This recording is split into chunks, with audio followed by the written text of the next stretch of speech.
فاسألوا أهل الذكر إن كنتم لا تعلمون۔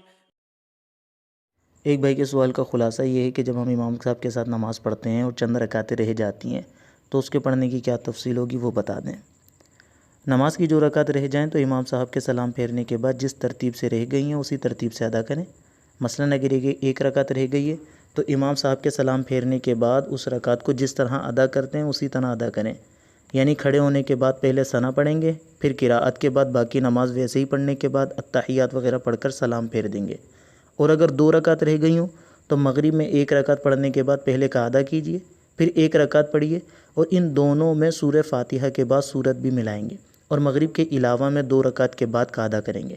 اور اگر 3 رکعت رہ گئی ہوں تو مغرب میں ویسے ہی پڑھیں گے جیسے پڑھتے ہیں، اور مغرب کے علاوہ میں پہلی 1 رکعت پڑھنے کے بعد کا ادا کریں گے، پھر 2 رکعت پڑھیں گے اور شروع کی 2 رکعت میں سورہ فاتحہ کے بعد سورت بھی پڑھیں گے۔